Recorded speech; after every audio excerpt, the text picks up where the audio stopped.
the managing director of the Nigeria Incentive-Based Risk-Sharing System for Agricultural Lending, Nirsal, has been removed from office.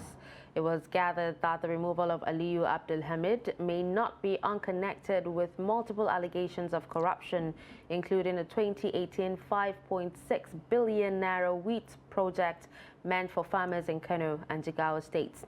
Now, Daily Trust had in January this year carried out an investigation on how a multi-billion naira loan guaranteed by Nysal for 3 investor companies for the cultivation of 20,000 hectares of dry season wheat in Kano and Jigawa was allegedly diverted by the companies in connivance with Nysal officials. And in the course of the investigation, Daily Trust visited the affected communities in the 2 northwest states where farmers said they were deceived. Now, we have the head of investigation at Daily Trust, Mr. Fidelis Makleva, still standing by and joining us in the studio for this discussion. Good morning and thank you so much for staying with us. It's my pleasure once again. So can you, Makleva, take us through that investigation which you did some months back? What were the major highlights and findings from that? Okay, thank you very much. Precisely that investigation was published on January 30th this year. Before then, it took me like 3 months to undertake that investigation. First of all, we had a whistleblower who availed also of documents, volumes and volumes of documents that were related to alleged wrongdoings in Nysal. So when I got those documents, I was even at a loss as to where to start from, because there were multiple allegations bordering on different aspects of corruption. Wow. I was said to be going on there. So, but when I went through the document, studied the document, something struck me, which was this issue of the 5.6 billion wheat project. It was supposed to be a pilot project that Kano and Jigawa states were selected as beneficiaries. Farmers there were supposed to benefit from it. By the end of the day, we discovered that project did not take place. But the managing director, when we went to interview him... No, how did you discover that the project did not take place? I was coming to that. I'm coming to that because I traveled to Kano and Jigawa states. So when we met him, he claimed that the 3 companies that Nysal guaranteed that loan of 5.6 billion naira to undertake the project had completed the project, and so he did not pay back the guarantee. Nysal did not pay back the guarantee. So we said, okay, fine. You are saying this project has been carried out, but from the allegations that we had, they were not carried out. That was when it became necessary for me now to travel to Kano and Jigawa states, to the direct communities, so that I would be able to interface with the farmers themselves. I wished we even have clips of, because I did a video, there was video recordings of my interactions with them. Okay. So what we essentially discovered there, the farmers said, look, you know what, in 2017, this 2018 rather, a delegation came from the federal government, you know, saying that there was a wheat project that was supposed to the size 20,000 hectares, which was supposed to benefit smallholder farmers from the 2 states. So by then when these people came, they preached to them, and in the course of that, they were even made to surrender their farms, to lease out their farms, and then promises were made of providing certain inputs and things like wells for them to be able to, you know, undertake that the project. So, but when they left, they never saw them again. They never came back again. These are people that I interviewed on camera. In fact, the investigation was supposed to also go for our TV platform. But because of the time that was invested into it, 3 months, and by the end of the day, we were afraid that probably it could be undertaken by events. And so the print version came out on that title, like I said. So basically, our findings from that investigation is just a confirmation of what has happened now. There was a real case of corruption in that place.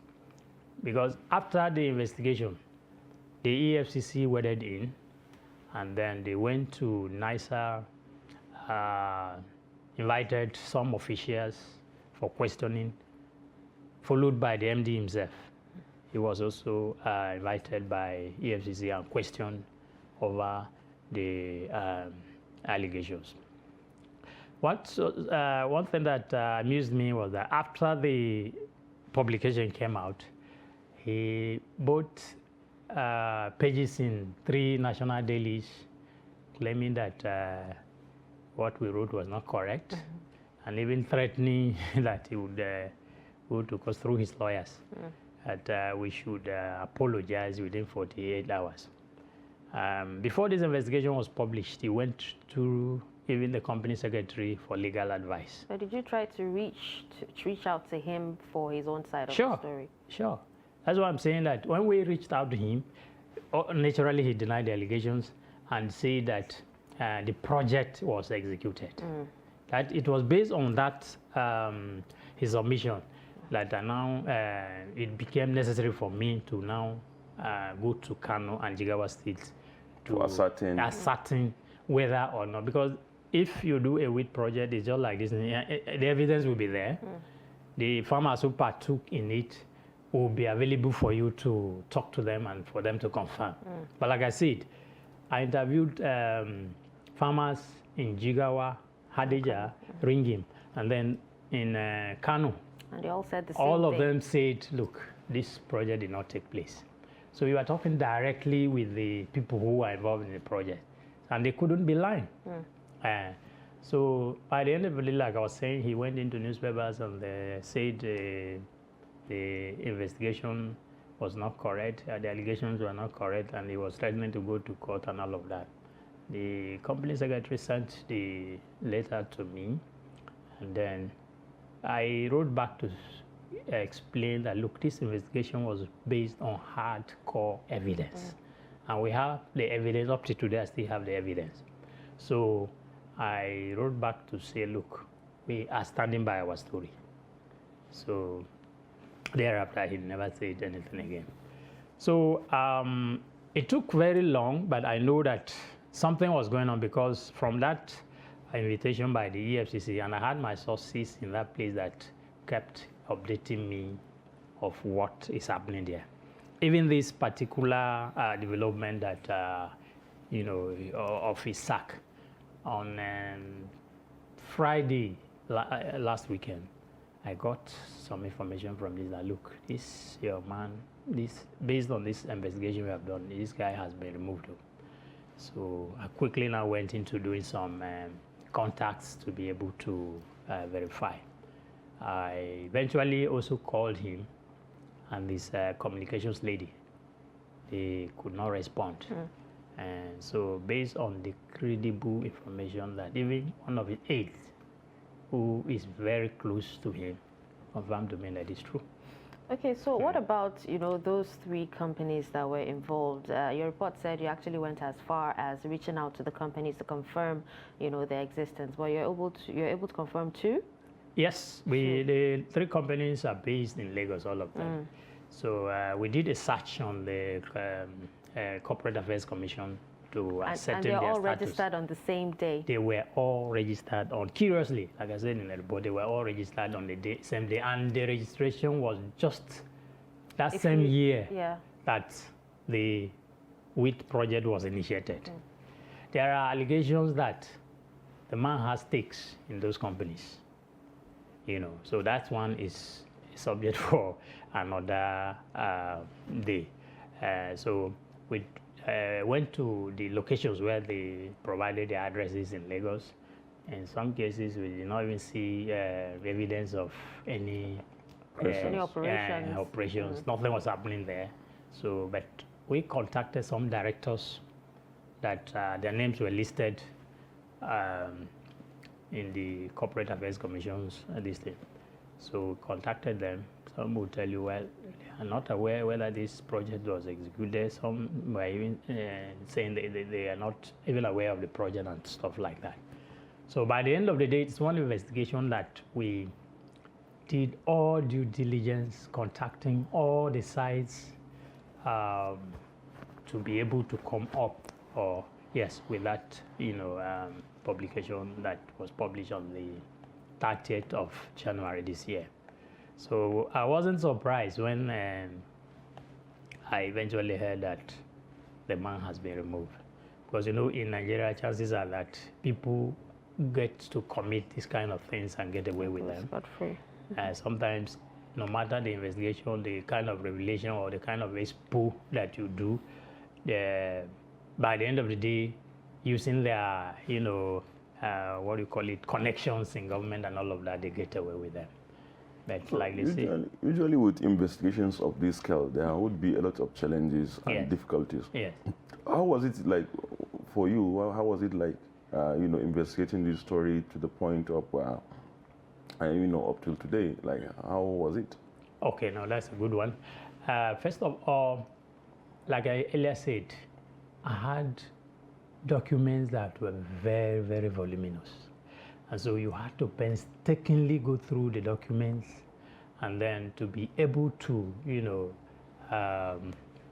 dissect them properly so that you don't make mistakes.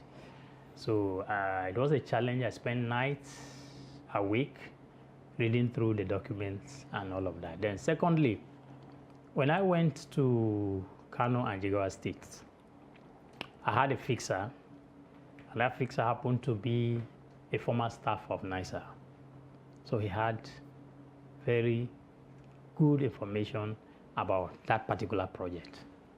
So he accompanied me to the locations where I went. So one thing happened while we were on the way. All of a sudden, the Nysal MD started calling him, meaning he had information that the journalist was on ground and was about to, undertake some findings about that project. The guy showed me the phone and said, "Look, this is the man calling him," and that he was surprised.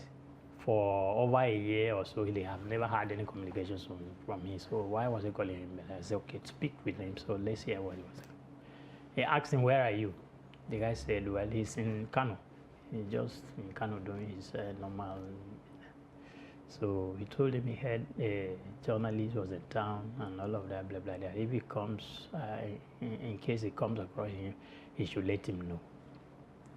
So the point is that he was also making desperate moves to even get at me in that location. So it got to mean that if he knew that you were in so place, he could even send talks after you and all of that. So that is one of the risks that was involved in the decision. But then after that, we proceeded to ring him, quickly did what I could do. Idris, the cameraman in Kano, was the cameraman that I worked with. So we did a video recording there. I interviewed the farmers and then proceeded to Hadeja.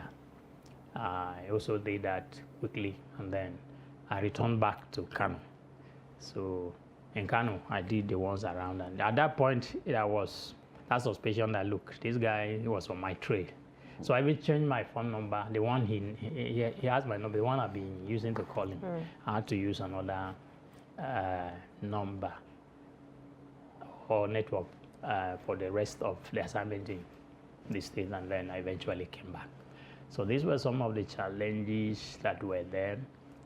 But then by the end of the day, we were able to come up with something that was,